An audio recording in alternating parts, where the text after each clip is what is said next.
Ma'asyiral muslimin wal muslimat rahimani wa rahimakumullah. Kajian di malam hari ini kita akan membahas sebuah ayat dalam Al-Quranul Karim, tepatnya pada surah At-Taubah ayat 40. Allah Subhanahu wa ta'ala berfirman, illa tansuruhu faqad nasarahu Allahu id akhrajahu alladhina kafaru thaniya thnaini id huma fil ghari id yaqulu li sahibihi la tahzan innallaha ma'ana fa anzalallahu sakinatahu alaihi wa ayyadahu bijunudin lam tarawha wa ja'ala kalimatal ladzina kafaru sufla wa kalimatullah hiyal ulya wallahu azizun hakim.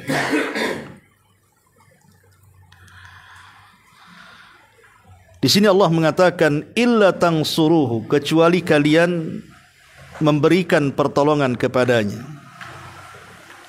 Faqad nasarahullah, tapi sungguh Allah telah menolongnya.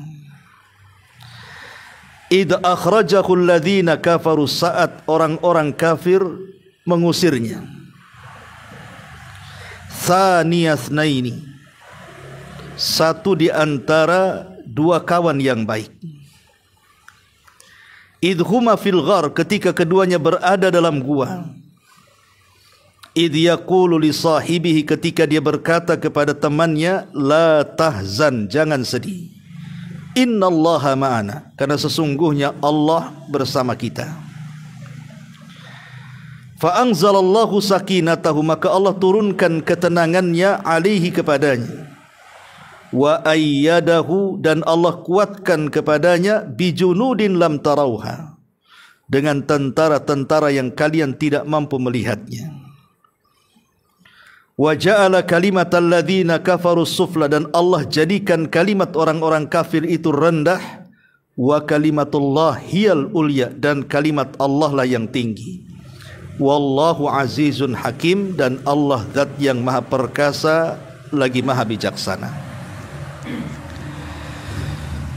Taib, ma'asyiral muslimin wal muslimat rahimakumullah. Ayat ini, surah At-Taubah ayat 40 ini, menjelaskan kepada kita tentang persahabatan. Tentang persahabatan yang sesungguhnya, yang patut kita tiru. Persahabatan apa? Persahabatan Nabi SAW dan teman terbaiknya Abu Bakar Siddiq radhiyallahu anhu. Karena ayat ini turun kepada dua manusia mulia ini. Pertama kepada Rasulullah, dan yang kedua kepada Abu Bakar Siddiq radhiyallahu anhu. Di sini Allah Subhanahu wa taala memberikan kemuliaan kepada Abu Bakar sebagai teman terbaik Rasul dengan firman-Nya tsaniya itsnaini, satu di antara dua manusia terbaik. Sebagian ahli tafsir mengatakan maksudnya satu di antara keduanya, yang pertama adalah Abu Bakar, dan satu di antara keduanya maksudnya adalah Nabi SAW. Kenapa didahulukan Abu Bakar kemudian Nabi? Karena Abu Bakar Siddiq radhiyallahu an, semenjak awal dia masuk Islam, dia sudah menyerahkan bukan hanya hartanya, keluarganya, tapi jiwanya untuk Nabi SAW. Makanya Allah sebutkan Abu Bakar dulu, kemudian Nabi. Dan tidak ada sahabat seperti Abu Bakar. Apalagi keislaman Abu Bakar Siddiq radhiyallahu an ini membawa pengaruh besar dalam Islam. Ya, betul, orang yang pertama masuk Islam adalah Khadijah, dari kalangan wanita. Kemudian disusul dengan Ali bin Abi Thalib radhiyallahu an dari kalangan anak-anak. Kemudian disusul dengan Zaid ibn Harithah dari kalangan budak yang dimerdekakan. Baru dari kalangan orang dewasa Abu Bakar Siddiq radhiyallahu an. Tapi pengaruh dari 4 manusia ini dalam perkembangan dakwah yang diemban Nabi SAW itu, yang paling tampak adalah pengaruh Abu Bakar Siddiq radhiyallahu an. Kenapa demikian? Karena Khadijah sekalipun dia menyumbangkan hartanya, namanya istri yang memang harus ikut suami. Kemudian juga Zaid ibn Haritha, dia seorang budak yang dimerdekakan Rasul, namanya budak harus mengikuti tuannya, harus memberikan jasa kepada tuannya. Apalagi dia dimerdekakan Nabi SAW. Begitu juga Ali radhiyallahu an diangkat menjadi anak angkat. Sudah sewajarnya anak angkat berbuat baik kepada ayah angkatnya. Tapi Abu Bakar itu kan tidak ada kait mengait. Tidak seperti Khadijah yang memang istrinya, tidak seperti Ali yang memang anak angkatnya, tidak seperti Zaid yang memang dimerdekakan dari perbudakannya. Tapi kan Abu Bakar tidak ada kait mengait dengan Nabi SAW kecuali hanya pertemanan saja. Tetapi walaupun hanya sekedar pertemanan, bukan pertemanan biasa. Makanya dalam Islam juga dibahas soal berteman itu. Karena as-sahibus sahib, teman itu bisa narik masalahnya, bisa ke positif, bisa ke negatif. Lah sekalipun Abu Bakar itu hanya sebagai teman, tetapi Abu Bakar mampu menyerahkan seluruh kekayaannya, seluruh keluarganya, bahkan nyawanya untuk Nabi SAW.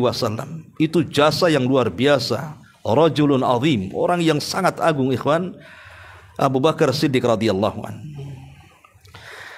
Ma'asyiral muslimin rahimakumullah.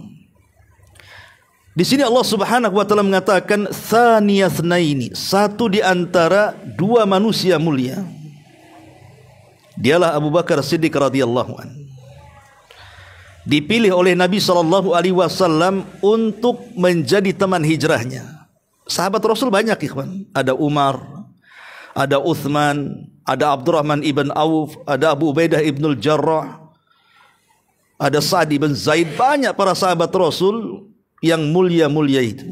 Tapi kenapa Rasul memilih teman Abu Bakar? Kenapa Nabi SAW memilih Abu Bakar Siddiq radhiyallahu an? Padahal saat hijrah itu Umar datang kepada Rasul minta izin, wahai Rasul, izinkan saya hijrah. Kata Rasul, silahkan. Uthman datang kepada Rasul, saya ingin hijrah wahai Rasul. Kata Rasul, silahkan. Semua para sahabat meminta izin kepada Rasul, dipersilahkan, kecuali Abu Bakar. Kata Nabi SAW, tunggu sampai ada perintah Allah kepadaku, katanya. Kenapa Rasul menahan Abu Bakar? Karena Nabi SAW tahu tidak ada yang merasa aman bagi Nabi melebihi Abu Bakar. Bagaimana dengan Ali radhiyallahu an? Ali juga ditahan oleh Nabi SAW, tapi ditahannya Ali tidak seperti ditahannya Abu Bakar. Karena kenapa Rasul menahan Ali untuk berangkat hijrah? Sebab ada tanggungan yang harus disampaikan kepada orang-orang musyrik, di mana Rasul itu rumah Khadijah sebagai tempat penitipan barang. Apabila orang-orang musyrik ini takut mereka itu rumahnya dirampok, rumahnya dicuri, dan ada barang-barang berharga, sementara mereka harus pergi menuju Yaman atau Syam dalam rangka berniaga, maka tidak ada yang dipercaya satu kota Mekah untuk menitip barang itu kecuali rumah Khadijah. Itulah bank Islam pertama dalam Islam, rumah Khadijah, tempat penitipan barang. Walaupun Nabi SAW itu dihujat, dibenci, dan dikata-katai dengan macam-macam kata-kata, tetapi soal muamalah tidak ada yang sanggup menandingi Rasul. Tetap saja mereka kalau pergi menitip barang kepada Nabi, walaupun tidak masuk Islam. Anehnya tuh, enak di lu tak enak di gua bahasanya, kan gitu ya. Lah dengan sebab itulah Nabi SAW meminta Ali radhiyallahu an, jangan pergi sampai kau kembalikan amanah-amanah ini kepada orang yang berhak menerimanya. Setelah semua amanah sampai kepada mereka, baru kau hijrah. Jadi beda penahanan Rasul kepada Ali dan beda penahanan Rasul kepada Abu Bakar. Karena Abu Bakar itu ditahan, Rasul tahu tidak ada sahabat yang bisa mengamankan dirinya melebihi Abu Bakar Siddiq radhiyallahu anhu. Karena Abu Bakar bisa berkorban segala-galanya. Bahkan pengorbanan Abu Bakar Siddiq radhiyallahu anhu terbukti seluruh keluarganya terlibat dalam perjalanan hijrah. Baik anak perempuannya, siapa? Asma bintu Abi Bakar. Selama 3 hari dia sedang hamil. Berjalan dari Mekah menuju Gua Thur, perjalanan 5 kilometer, membawa makanan untuk Rasul dan Abu Bakar setiap malam karena takut ketahuan. Wanita pemberani Asma bintu Abi Bakar. Abdullah ibn Abi Bakar sebagai informan. Apapun yang terjadi pemberitaan tentang pengejaran Rasul yang dikepalai Abu Jahal disampaikan kepada Abu Bakar dan Rasul sallallahu alaihi wasallam. Anak laki-lakinya pun terlibat. Budaknya Abu Bakar yang dimerdekakan, Abdullah ibn Fuhairah, juga terlibat, disuruh untuk membawa kambing sebanyak-banyaknya untuk menghapus jejak langkah kaki Nabi dan jejak langkah kaki Abu Bakar. Sebab di zaman itu kan banyak padang pasir. Kalau melewati padang pasir tampaklah bekas telapak kakinya. Nanti ketahuan kemana arahnya. Supaya menghilangkan bekas-bekas telapak kaki itu dihapus dengan sandal-sandal kambing tuh. Kambingnya banyak tuh. Jadi setiap Abu Bakar jalan ke Dinda bersama Rasul, kambing ikut di belakangnya itu. Kan terhapus dari bekas-bekasnya kan. Jadi orang tidak akan sanggup meneliti kemana perjalanan Rasul saat hijrah, karena semua kaki kambing itu masalahnya. Nah, ini kan taktik yang luar biasa saat hijrah kan, sampai sedemikian matangnya tuh. Belum lagi kemudian kawan Abu Bakar namanya Abdullah ibn Uraikid. Walaupun ada yang mengatakan dia Yahudi, ada yang mengatakan dia musyrik, tapi dipercaya untuk menjadi penunjuk jalan. Walaupun upahnya tidak sebesar upah kepala Abu Bakar dan Rasul yang dihadiahi oleh Abu Jahal, di mana masing-masing kepala diberikan 100 ekor unta. Siapa yang bisa menangkap keduanya? Satu orang 100 ekor unta. Berarti 200 ekor unta kan? Kalau Abdullah ibn Uraikid mau berkhianat, dia bisa mendapatkan unta banyak. Tapi dia lebih percaya kepada Rasul dan Abu Bakar. Dia lebih memilih upah yang kecil tapi memegang amanah walaupun di atas kesyirikannya. Jadi tidak semua orang kafir juga jahat kan itu. Ada yang baik juga secara muamalah maksudnya. Tapi sebaliknya tidak semua muslim pun baik dalam bermuamalah. Banyak juga yang curang dalam dagang, yang tidak mau bayar hutang, ya gini ya. Banyak juga yang muamalahnya itu suka ghibah, suka namimah, macam-macam. Itu tergantung pengamalan ia terhadap Islam. Karena Islam itu sudah mengajarkan kebaikan semuanya. Kalau diamalkan semua baik. Ya. Lihat bagaimana Abu Bakar Siddiq radhiyallahu anhu dikatakan thaniya tsnaini idhuma fil ghar, ketika keduanya berada dalam gua. Jadi maksudnya Nabi SAW menghendaki Abu Bakar sebagai teman dia, bukan hanya sebelum Islam. Dia sudah berteman dia. Rasul dan Abu Bakar itu dalam berniaga. Ketika Nabi SAW datang menemui Rasul menemui Abu Bakar dan mengatakan, masuklah Islam wahai Abu Bakar. Abu Bakar tidak pernah berpikir, tidak mengatakan nanti saya pikirkan dulu, besok saja, tunggu dulu, tidak ada. Ketika ditawarkan Islam langsung asyhadu alla ilaha illallah wa asyhadu anna Muhammadar Rasulullah. Satu-satunya sahabat yang masuk Islam tidak ada keraguan itu cuma Abu Bakar. Yang lain masih nunggu dulu, nanti dulu, mikir dulu, betulkah dia Nabi atau bukan. Masih banyak pikiran yang lain itu. Abu Bakar tidak. Langsung sami'na wa ata'na. Ya. Makanya Nabi SAW memilih Abu Bakar itu karena Abu Bakar itu memiliki hati yang sangat jernih. Apa sih keunggulan Abu Bakar dibandingkan sahabat yang lainnya? Ulama mengatakan bima waqara fi qalbi. Karena Abu Bakar punya amalan hati yang tidak dimiliki siapapun sahabat yang lainnya. Dia punya amalan hati yang luar biasa. mudah membenarkan apapun yang dikatakan Nabi, dan dia tidak pernah membantah ucapan Nabi. Bahkan apapun yang dikatakan Nabi, itulah keputusannya. Saat Hudaybiyah, umrah Hudaybiyah, ya, itu kan tidak bisa masuk di umrah perdana itu. Ketika masuk ke tanah haram saja, orang-orang musyrik sudah menghunus pedangnya. Tentu Rasul tidak mau perang, karena perang di tanah haram tidak boleh. Rasulullah yang menjelaskan, kami datang untuk umrah, bukan untuk perang, katanya. Akhirnya kemudian terjadilah diskusi antara Rasul dan para sahabat dengan para pembesar orang-orang Quraisy, dan diakhiri dengan perjanjian yang merugikan kaum muslimin 100%. Namanya perjanjian Hudaybiyah. Karena Rasulullah SAW sudah pakai kain ihram, sudah niat untuk umrah, otomatis kalau orang sudah pakai kain ihram tidak boleh ditanggalkan dengan mengganti pakaian yang lain sampai diselesaikan umrahnya. Sampai dia melaksanakan tawaf, sampai dia melaksanakan sa'i, baru cukur rambut, baru boleh dibuka ganti pakaian. Itu memang ibadah umrah seperti itu. Karena banyak masyarakat awam gitu ya, dan ini juga terjadi kepada jamaah saya ketika saya bawa umrah tuh. Padahal sudah kita kasih keterangan sebelum berangkat itu kan ada manasik, ya kan. Tapi mungkin karena lupa atau karena apa gitu kan. Yang jelas karena kejahilan lah. Habis tawaf, ya, kemudian sa'i, belum cukur rambut, itu sudah dibuka kain ihramnya. Padahal kan tidak boleh, cukur rambut dulu baru buka kain ihram kan, itu pakai pakaian biasa. Ya. Lah Nabi SAW ini sudah niat di miqat untuk umrah, otomatis sudah diselesaikan kan. Sementara dia tidak bisa masuk karena dihadang, bahkan diancam perang. Terakhir kemudian berdamai dengan tercetusnya bulir-bulir kesepakatan damai yang disebut dengan perjanjian Hudaybiyah itu. Maka Rasulullah SAW kemudian mengatakan, karena kita tidak bisa melakukan umrah perdana ini untuk menghalalkan kalian supaya bisa menanggalkan kain ihram, botaklah kepala kalian, atau ya cukurlah kepala kalian. Semua sahabat tidak mau, karena merasa kita direndahkan kaum muslimin, terutama Umar.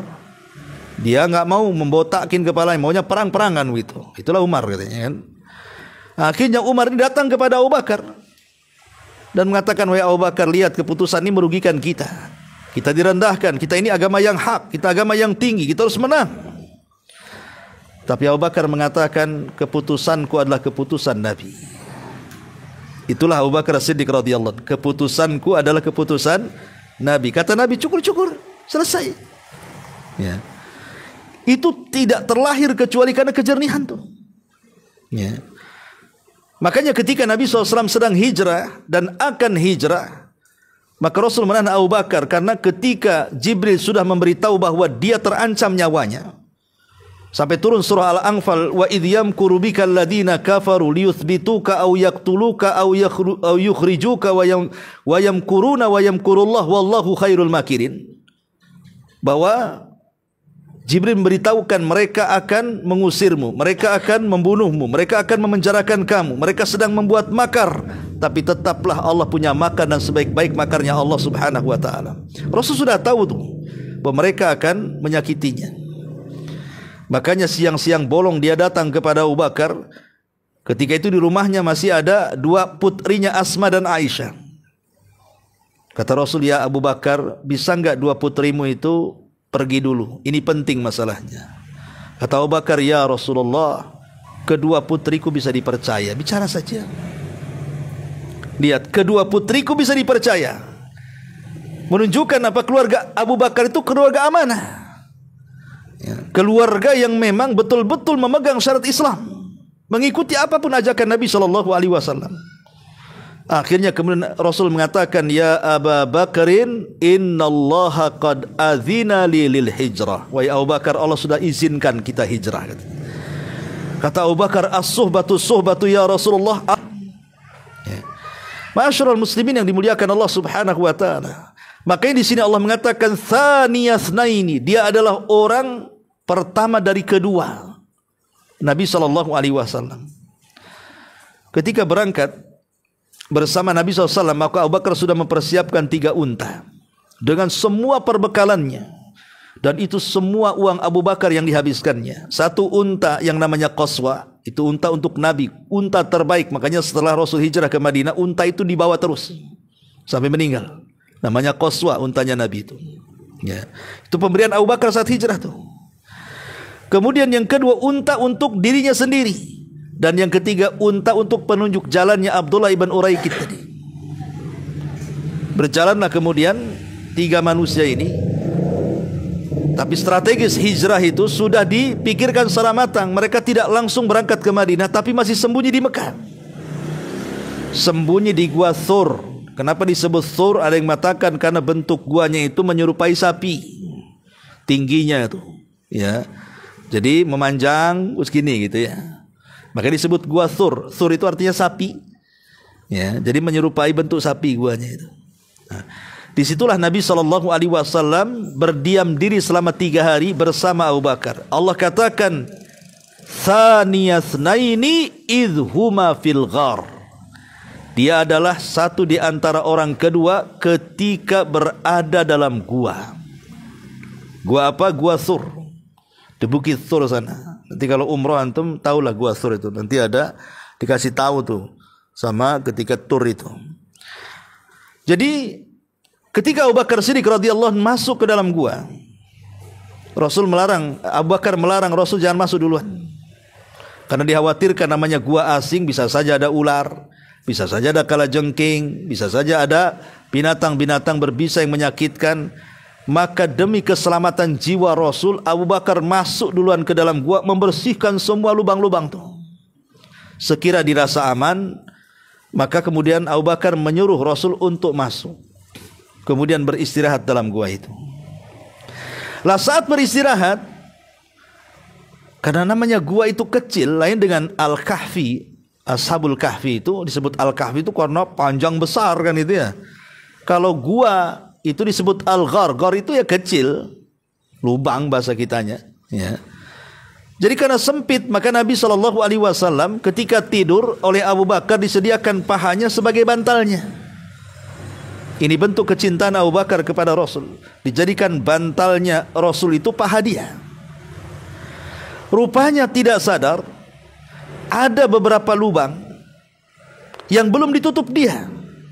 Dan dia khawatir dalam lubang itu ada binatang-binatang beracun, binatang-binatang berbisa, binatang-binatang yang akan menyakiti. Maka saat Rasul tertidur, maka jari, jemari, tangan dan kaki langsung diletakkan di lubang-lubang yang lupa disumpel itu. Rupanya dari sekian lubang itu ada kalajengkingnya dan menyengat Abu Bakar. Ya. Padahal Abu Bakar sudah berusaha tuh menutup semua lubang-lubang itu, tapi memang Allah takdirkan rupanya ada beberapa lubang belum ditutup. Jadi tutup sama jempol kakinya, yang ini jempol kakinya, yang ini dengan jari-jari tangannya. Rupanya adalah satu kalajengking keluar menyengat kaki Abu Bakar Siddiq radhiyallahu anhu. Bayangkan disengat kalajengking. Kalau antum nggak yakin, cobalah disengat. Gimana rasanya? Ya. Itu kan berbisa ikhwatu fiddin. Abu Bakar takut teriak karena takut membangunkan Rasul. Tapi dia yang namanya orang demam pasti gemetar ikhwan. Apalagi merasakan sakit. Rasul SAW terbangun dalam tidurnya langsung. Kemudian bangkit dan paham bahwa Abu Bakar ini terkena sengatan kalajengking. Maka Rasul pun langsung meludahi bekas letak gigitannya. Terjadilah mukjizat di sini. Langsung sembuh Abu Bakar. Karena ludah Rasul berkah. Udah antum mau 1 ember pun ya nggak akan sembuh tuh gigitan kalajengking itu. Tetap juga harus bawa ke dokter kan. Gitu. Tetapi ikhwatu fiddin di sini ada pelajaran hebat. Ketika Abu Bakar masuk ke gua dan menyempel semua lubang-lubang yang bisa menyakitkan Nabi SAW, Rasul itu adalah orang yang tidak pernah melupakan kebaikan orang. Itulah yang disebut dengan akhlak wafa namanya. Dalam Islam itu ada akhlak wafa. Wafa itu artinya membalas budi orang yang berbuat baik kepadanya berlipat kali dari budi baiknya. Kalau antum tolong saya, pamannya saya ini perlu makan gitu ya, ditolong, diberikanlah nasi padang 1 bungkus. Maka besok saya ambil 10 bungkus, ambil. Nah, gitu. Itu namanya wafa. Wafa itu dia akan membalas kebaikan orang berlipat ganda dari kebaikannya. Itulah akhlak Nabi. Jadi Nabi SAW itu karena kebaikan Abu Bakar saat menyumpel semua lubang-lubang dalam gua itu, saat detik-detik wafatnya, saat sakitnya Nabi SAW, sahabat berkumpul di Masjid Nabawi itu, detik-detik wafatnya Nabi itu. Ya. Kemudian Rasul berkhutbah, dan itu khutbah terakhir karena habis itu Rasul nggak berkhutbah lagi, meninggal. Saat berkhutbah ada kata-kata khutbah yang membuat sedih Abu Bakar. Apa kata-kata khutbah? Innallaha yukhayyiruni baina dunya wa baina ma indallah. Innallaha yukhayyiru abdan. Innallaha yukhayyiru abdan baina dunya wa baina indallah.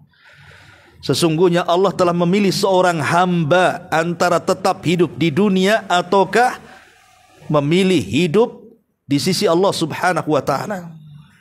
Antara mati dan hidup. Semua sahabat tidak paham karena Rasul menggunakan bahasa umum. Allah memilih seorang hamba. Siapa hamba di sini? Tapi Abu Bakar paham bahwa yang dimaksud hamba di situ adalah Nabi sendiri. Maka Abu Bakar menangis. Sambil dia mengatakan, fadainaka ya Rasulullah bi amwalina. Fadainaka ya Rasulullah bi ahlina. Fadainaka ya Rasulullah bi auladina wa bi nafsina. Ya Rasulullah, kami tebus dirimu dengan harta-harta kami, kami tebus dirimu dengan keluarga kami tebus dirimu dengan anak-anak kami, bahkan dengan jiwa kami, asal engkau jangan meninggalkan kami gitu. Abu Bakar paham dengan khutbah itu. Sahabat tidak paham. Karena tidak pahamnya merasa Abu Bakar su'ul adab, buruk akhlaknya kepada Rasul. Orang lagi ngomong dipotong. Kan Rasul lagi ceramah tuh. Tahu-tahu dipotong oleh Abu Bakar dengan tangisan dan mengatakan kalimat seperti itu.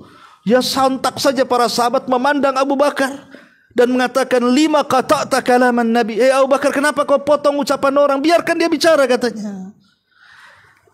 Tapi Nabi SAW ketika semua sahabat menyalahkan Abu Bakar, Rasul membela Abu Bakar. Teringat dengan kisah gua. Rasul teringat dengan kisah gua. Bagaimana Abu Bakar itu menyumpel semua lubang-lubang yang ada di gua itu supaya jangan ada satu ular kalajengking atau binatang berbisa yang menyakiti Rasul. Maka teringat dengan jasa Abu Bakar di gua itu. Apa kata Rasulullah di hadapan para sahabatnya? Semua pintu-pintu masjid ini tertutup untuk kalian, kecuali pintunya Abu Bakar. Dia terbuka untuknya. Semua pintu masjid tertutup untuk kalian, kecuali Abu Bakar terbuka bagi dia. Karena dia dulu sudah menutup pintu lubang-lubang dalam gua. Sekarang terbalik. Kata Rasul, kalian tertutup pintunya di masjid ini kecuali Abu Bakar. Al jaza min jinsil amal. Perbuatan itu disesuaikan dengan amalannya. Jazaul ihsan ilal ihsan, balasan baik itu ya harus dengan kebaikan, kan itu ya. Maka Rasul mengatakan, seluruh kebaikan kalian, kata Rasul, sudah aku balas kecuali Abu Bakar. Hanya Allah yang akan membalasnya, kata Rasul. Dan tidak ada manusia yang lebih aman bagiku, kata Rasul, melebihi Abu Bakar, melebihi keluarga Abu Bakar, melebihi harta Abu Bakar. Kalau seandainya Allah harus memilih kekasih untukku, maka aku akan jadikan Abu Bakar kekasihku. Tapi Allah sudah menjadikan aku kekasihnya. Lihat bagaimana Nabi mengajarkan kepada kita akhlak wafa namanya ya. Itulah Allah mengatakan tsaniyasnaini idhuma fil ghar. Dia satu di antara keduanya saat berada di dalam gua. Jadi Abu Bakar itu teman terbaik Rasul di dalam gua Thur. Ma'asyiral muslimin yang dimuliakan Allah Subhanahu wa taala. Bahkan dia teman terbaik Rasul saat perjalanan hijrah.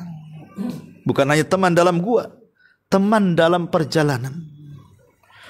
Kadang-kadang Abu Bakar itu duluan jalannya, kadang-kadang belakangan jalannya, kadang-kadang sebelah kiri jalannya, kadang-kadang sebelah kanan jalannya. Bukan tidak ada alasan. Dia takut tentara-tentaranya Abu Jahal mengejar dia. Sehingga kalau seandainya musuh dari depan, maka dia akan lebih dulu melawannya. Kalau musuh dari belakang, dia akan lebih dulu melawannya. Kalau musuh sebelah kiri dan kanan, begitu juga. Demi melindungi Nabi SAW, padahal Rasul itu lebih kuat dibandingkan Abu Bakar. Karena setiap Nabi itu dibekali kekuatan 40 laki-laki kekar. Terbukti saat Nabi SAW sedang naik unta, ketemu pegulat hebat Quraisy namanya Rukana. Rukana ini kalau gulat tidak pernah kalah, karena saat itu ya pertandingan, kalau sekarang kan macam-macam, ada bolanya, ada tenisnya, ada macam-macamnya ya. Kalau dulu itu ya pertandingan ya gulat itu. Jadi pertandingan fisik kalau zaman dulu itu, tinju lah kalau zaman sekarang, atau boxing gitu ya. Lah Rukana ini kalau bergulat tidak pernah kalah. Saat Rasul naik unta di jalan, ketemu dengan Rukana. Kemudian Rasul menantang Rukana. Rukana, mau nggak gulat sama aku, katanya. Tapi kalau ku kalahkan, masuk ke agamaku. Kalau kau kalahkan, ambil untaku, katanya. Kan enak tuh. Ya. Rukana merasa pede, yakin diri bisa mengalahkan Rasul. Wah, kalau mengalahkan Rasul dapat unta saya. Akhirnya kemudian betul-betul bergulat. Rukana tidak paham setiap Nabi dibekali kekuatan 40 orang laki-laki kekar, kan itu ya. Berarti sama satu melawan 40 orang, kan gitu. Ya sekali tunjang saja langsung langgang lah. Langsung tumbang dia. Ya. Rukana ini. Tapi dasar orang kafir, a'angdzartahum am lam tunzirhum la yu'minun. Apa kata Rasul? Wahai Rukana, kata Rasul, kita sudah ada kesepakatan lah, kalau ku kalahkan, masuk ke agamaku. Sekarang sudah ku kalahkan, masuklah ke agamaku. Bersahadatlah engkau, wahai Rukana. Kata Rukana, ya Muhammad, kalaupun aku bersahadat, katanya, nggak ada saksinya, bisa saja aku ingkari nantinya. Kata Rasul, bagaimana kalau saksinya pohon-pohon itu, katanya. Kata Rukana, silakan. Tiba-tiba pohon itu tercabut dari akarnya, jalan kaki dengan akarnya. Kayak pot kartun jadinya. Tapi itu mukjizat. Coba bayangkan, tiba-tiba akarnya tercabut, jalan menemui Nabi, ngucapin salam lagi. Apa nggak gemeter Rukana itu? Langsung dia kabur melihat pohon itu. Ketakutan dia. Kemudian menganggap Rasul ini penyihir, katanya. Subhanallah, kan? Ini karena orang kafir kayak gitu. Ya. Tapi di sini syahidnya adalah dibandingkan Rasul dengan Abu Bakar, ya Rasul kuatkan. Tapi kenapa Abu Bakar yang melindungi? Nggak terbalik, kan gitu ya? Ya karena sayangnya Abu Bakar kepada Nabi SAW.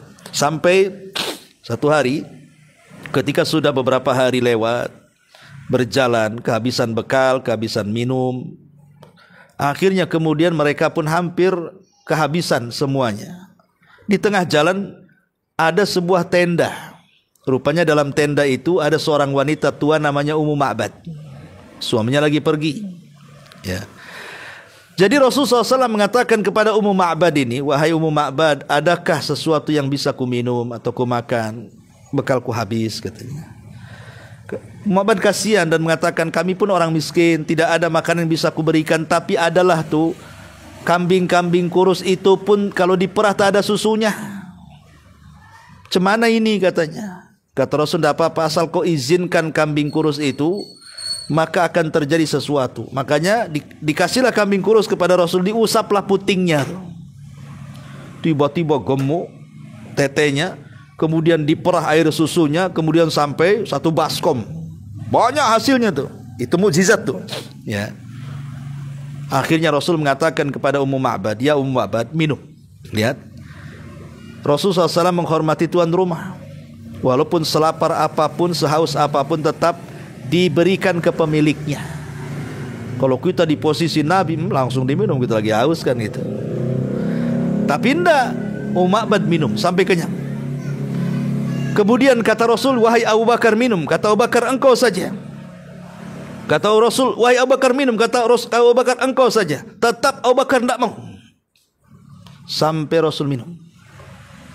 Padahal kedua-duanya sedang haus. Kecintaan Abu Bakar kepada Rasul. Akhirnya apa? Rasul pun minum dan minum sampai dia kenyang. Apa kata Abu Bakar? Inni ra'aitun nabiyya sallallahu alaihi wasallam yashrab thumma yashrab thumma yashrab hatta rawaitu. Kata Abu Bakar Siddiq minum lagi, kemudian minum lagi sampai hilang hausku katanya. Siapa yang minum, siapa yang hilang hausnya coba? Rasul yang minum, Abu Bakar yang hilang hausnya. Coba bayangkan, ini kan keajaiban. Saking senangnya gitu maksudnya.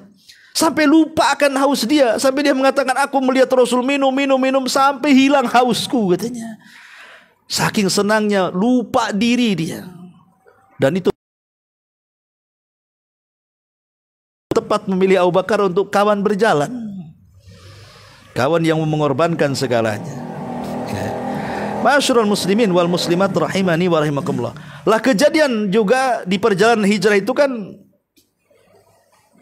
Rasul ketika habis bekal mampir di sebuah kabilah perkampungan, di situ ada pasar. Kemudian Rasul dan Abu Bakar dan Abdullah ibn Uraikid berbelanja di pasar itu untuk melakukan perjalanan, untuk bekal di jalan. Rupanya pasar dari kabilah itu sudah siapa yang menangkap Abu Bakar dan Muhammad, maka dia akan mendapatkan 200 ekor unta. Itu sudah sampai ke kabilah itu.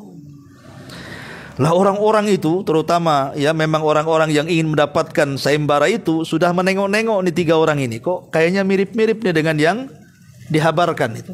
Jangan-jangan ini orangnya. Tapi di tengah-tengah orang-orang pasar itu ada orang namanya Suraqah ibn Malik. Suraqah ibn Malik. Kata Suraqah, bukan, itu bukan orangnya itu. Sengaja Suraqah mengaburkan. Kenapa? Karena mau ditangkap sendiri. Nanti kalau tangkap rame-rame hadiahnya bagi-bagi. Kan gitu. Itu sedekahnya kecerdikan Suraqah. Karena Suraqah ini terkenal penunggang kuda hebat, Faris namanya dia. Penunggang kuda terhebat Suraqah ibn Malik, penunggang Arab tuh. Jadi kalau lari balap kuda nggak pernah kalah. Walaupun dia tidak memegang pelana, dengan 2 pedangnya dia bisa berjalan dengan kudanya. Pokoknya dikenal Suraqah itu ahli berkuda dan berpedang. Jadi dia ngelabui kawan-kawan di pasar. Bukan itu, saya kenal katanya. Ya. Jadi biarkan Rasul belanja di situ. Setelah belanja melanjutkan perjalanannya, baru Suraqah bergerak sendirian dia. Dia merasa bahwa dia bisa menangkap 2 orang ini, 200 ekor unta loh hadiahnya. Ketika kemudian Suraqah dari kejauhan dilihat Abu Bakar sudah deg-degan tuh. Alamak, kenapa ada orang pula yang mengetahui perjalanan kita katanya. Celaka kita katanya. Tapi Rasul hanya diam dan mengatakan tenang. Tenang, karena Nabi SAW dari awal menenangkan Abu Bakar itu sejak di gua tuh. Ketika beberapa tentara Abu Jahal berhasil sampai di atas gua, sementara mereka ada di bawah gua, kata Abu Bakar, kalau seandainya kita melonjorkan kaki kita ke mulut gua, pasti mereka akan tahu. Tapi Nabi SAW ketika itu menenangkan Abu Bakar dengan mengatakan apa? Ya Aba Bakrin la tahzan, innallaha ma'ana. Wahai Abu Bakar, jangan sedih, jangan takut, jangan sedih, Allah bersama kita. Dalam kondisi genting, Rasulullah bisa menenangkan Abu Bakar tuh, yang gelisah ketika itu, bukan karena keselamatan dirinya, karena keselamatan Nabi. Tapi yang dikhawatirkan keselamatannya justru dia yang menenangkan Abu Bakar. Harusnya kan Abu Bakar yang menenangkan Nabi. Dia yang melindunginya, yang melindungi itu harus menenangkan yang dilindungi kan. Ini terbalik gitu. Rasul yang menenangkan Abu Bakar. Wahai Abu Bakar, jangan takut, jangan sedih, Allah bersama kita.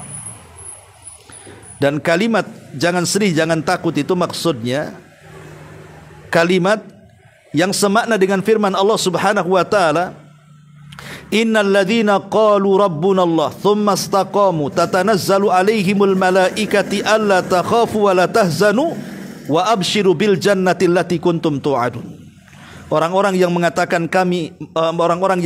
Rabb kami Allah kemudian istiqamah, maka saat kematiannya akan didatangi para malaikat membisikkan di kedua telinganya, jangan takut, jangan sedih, karena Allah sudah sediakan sorga untukmu. Ulama tafsir mengatakan maksudnya jangan takut terhadap diri kalian dan jangan sedih kepada keluarga, harta dan orang-orang yang kau tinggalkan. Berarti takut kepada diri, kalau sedih kepada orang. Ya. Jadi seolah-olah kita atau saya dan kamu pasti akan selamat. Dan jangan sedih, khusus kepada Abu Bakar. Maksudnya, mungkin kamu menemani aku, kata Rasul, engkau tinggalkan keluargamu, engkau tinggalkan anakmu, engkau tinggalkan hartamu. Tenang, semua akan ada balasannya. Jangan sedih. Termasuk jangan takut dengan musuh. Enggak usah sedih katanya. Subhanallah, ikhwatu fillah, muliakan Allah Azza wa Jalla. Ketika Nabi SAW kemudian disusul oleh Suraqah ibn Malik. Kata Abu Bakar, ya Rasulullah, celaka kita. Karena siapa yang tidak kenal Suraqah masalahnya? Dia penunggang kuda hebat, pemain pedang hebat, gitu. Tapi Allah sudah takdirkan Suraqah ini tidak akan mampu menangkap Nabi, apalagi membunuh Nabi. Menangkap Abu Bakar ataupun membunuh Abu Bakar, tidak akan sanggup karena Allah sudah bersama Rasul dan Abu Bakar. Sehingga ketika sudah dekat, terperosok tuh kaki kuda ke lubang, jatuh Suraqah ibn Malik ini. Ya. Seorang penunggang kuda hebat jatuh, malu tidak? Malu kan? Bisa lo penunggang kuda terhebat bagian di Arab bisa jatuh, itu kan malu. Yang lebih malunya lagi, setelah kudanya dibangunkan lagi, kemudian dia berusaha lagi naik ke kuda, terperosok lagi 2 kali sampai 3 kali. Malunya di mana? Bayangkan. Makanya ketika kemudian Suraqah ketiga kalinya jatuh, pedangnya jatuh, langsung diambil oleh Nabi, dibalikkan tuh. Ketakutan Suraqah. Kemudian kata Rasul, ada sesuatu yang jauh lebih baik. Saya tidak akan membunuhmu, tapi masuklah ke agamaku, katanya. Kata Suraqah, tidak mau, katanya. Kalau begitu, kata Suraqah, jangan kau bunuh aku. Dan saya tidak akan menceritakan kepada siapapun tentang perjalananmu. Kata Nabi, masuk Islamlah wahai Suraqah. Nanti akan dipakaikan ke badanmu selendang-selendang, baju-baju, ya, kebesaran Persia kepadamu, katanya. Bayangkan Rasulullah menjanjikan sesuatu yang mustahil. Seolah-olah kalau kita katakan, hei Muhammad, kok aja dikejar-kejar, bicara Persia pula ditundukkan, gitu bahasanya kan. Kok ini dikejar-kejar mau dibunuh? Kan itu.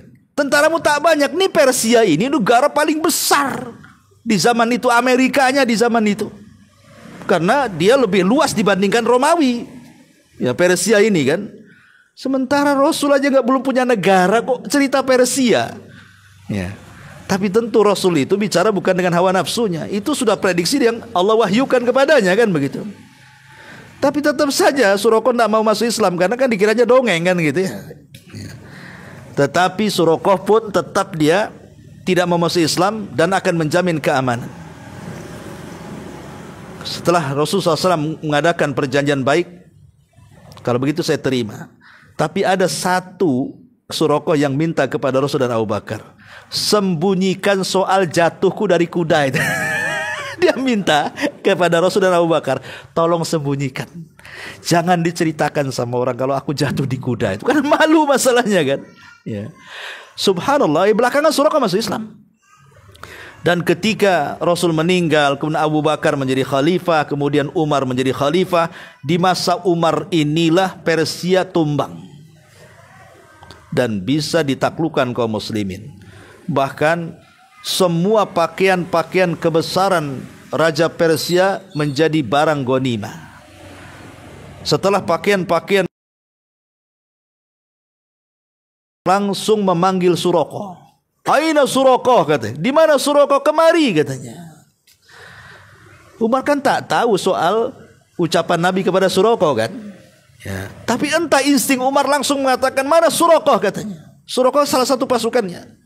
Datanglah Suraqah, langsung sama Umar diletakkan tuh baju kebesaran Persia. Langsung dia tertawa, dia ingat dengan ucapan Nabi, kan, kayak nggak percaya gitu maksudnya. Nah, dari situlah dia makin yakin, baru bercerita kepada orang-orang tentang ucapan Nabi bahwa kalau dia masuk Islam akan dipakaikan kebesaran bajunya Persia tuh. Ya. Tapi syahidnya di sini bahwa Nabi SAW terus berjalan ditemani Abu Bakar Siddiq radhiyallahu anhu sampai ketika mendekati Kuba. Ada orang Yahudi yang naik ke atas kurma, sedang memanen kurma. Dan orang Yahudi juga sudah tahu kabarnya akan kedatangan Nabi dan para sahabatnya dari Mekah gitu. Mereka sedang menunggu-nunggu Nabi. Setiap hari mereka nunggu Nabi. Karena kehilangan kontak semuanya, ikhwan. Baik orang Madinah yang menunggu kehilangan kontak, baik keluarga yang ditinggalkan kehilangan kontak. Ya wajar, zaman itu belum ada HP kan gitu ya. Kalau ada HP kan enak. Di mana Abu Bakar? OTW kan. Cekrek ada di sini. Ya, tenang ini kata Google Map katanya ke kiri ke kanan nyasar pula ujung. Jadi kalau zaman dulu tuh kan enggak ada itu Google Map itu, ya namanya kehilangan kontak. Terutama yang sedih itu keluarga Abu Bakar. Karena kan keluarga Nabi kan sudah hijrah gitu ya. Kan masih di Mekah masalahnya.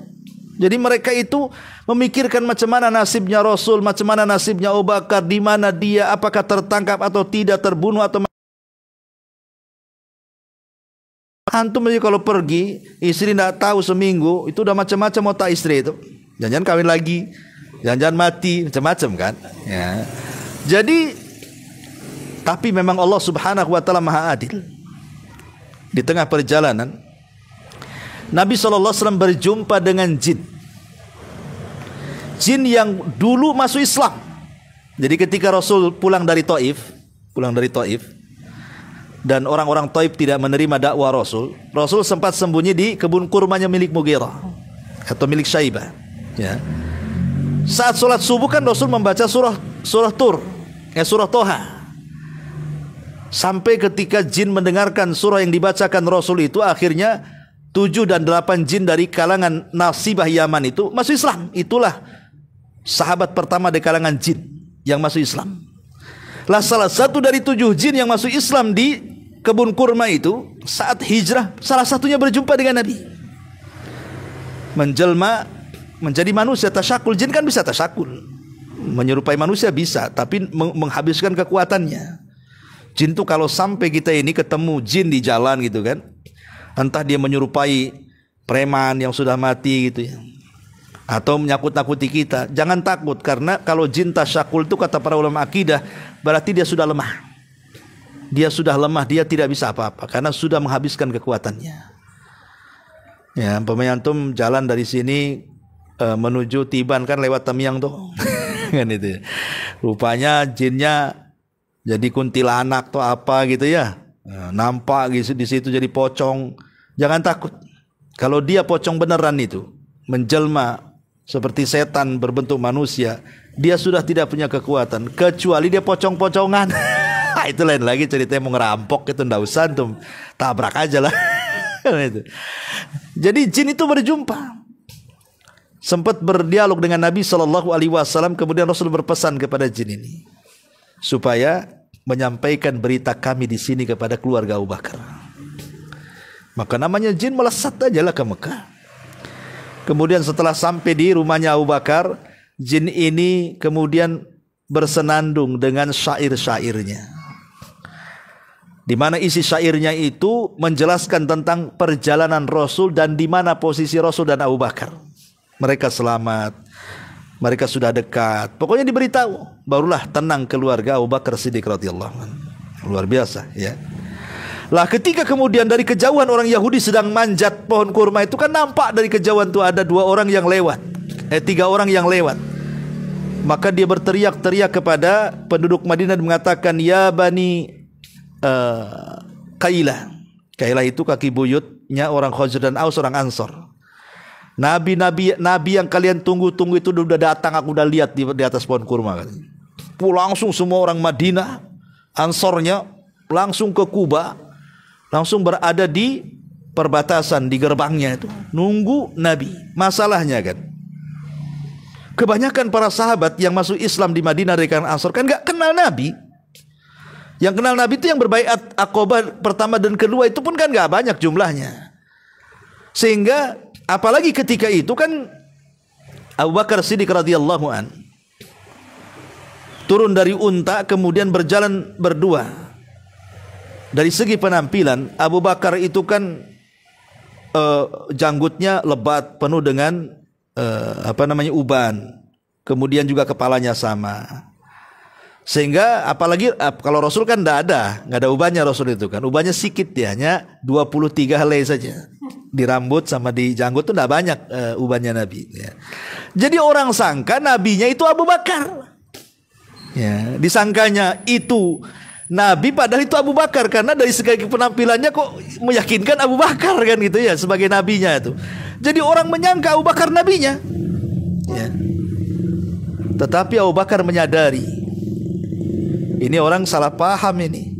Makanya ketika sudah mulai terik matahari, dia ingin tahu nabinya bukan saya loh ya, ini sebelah. Langsung dia dengan ridaknya, dengan selendangnya menutupi kepala Nabi dari terik matahari. Barulah orang-orang tahu ini nabinya, ini Abu Bakarnya. Nah ini kan, itulah tawaduknya Nabi, ikhwan. Nabi itu tawadu, rendah diri. Dia tidak membedakan antara dia sahabatnya, sampai orang nggak kenal siapa dia kan. Itu namanya bentuk tawadu. Dan Abu Bakar pun tahu diri. Ya. Dia sudah salah itu. Nanti mengira dia jadi nabi padahal bukan. Oh, di zaman sekarang kan banyak orang ngaku-ngaku tuh. Itu penipuan lah ya, rata-rata. Ya, tapi yang jelas bahwa sampai di kota Madinah, maka Nabi SAW kemudian menetap di Madinah. Dan Abu Bakar dijadikan oleh Nabi SAW tempat berunding, tempat menukar pikiran, menukar pendapat. Karena Abu Bakar itu juga dianggap tua oleh Nabi, walaupun sebenarnya lebih tua Nabi, tapi dianggap dituakan dibandingkan sahabat yang lainnya. Ya, dan orangnya cerdas. Kita pun sama kan, kalau kita ada orang yang dituakan, orangnya cerdas, kalau kita dialog, tukar pikiran kan enak dengan orang kayak gitu. Ya. Jadi itulah kemudian juga menjadi penenang bagi Nabi itu. Apalagi setiap pendapat Rasul itu tidak pernah dibantah, bahkan dikuatkan Abu Bakar. Jadi betul-betul dia sahabat Nabi dalam tukar pikiran. Bahkan dalam jihad juga sama. Abu Bakarlah sahabat Nabi. Bahkan saat kematiannya juga Abu Bakar menjadi sahabat Nabi, karena kuburannya di samping Nabi. Kalau antum ke Masjid Nabawi, kuburan Nabi, Abu Bakar baru Umar di sininya. Dia menjadi sahabat Nabi sampai meninggal. Dan kita yakin bahwa keduanya juga menjadi sahabat di sorga. Itulah pertemanan yang luar biasa dari Nabi SAW dan Abu Bakar yang pantas untuk kita tiru. Wallahu alam, karena waktu juga. Sampai di sini mudah-mudahan ada manfaatnya. Subhanakallah bihamdika, asyhadu an la ilaha illa anta astaghfiruka wa atubu ilaik. Allahu taala alam. Assalamualaikum warahmatullahi wabarakatuh.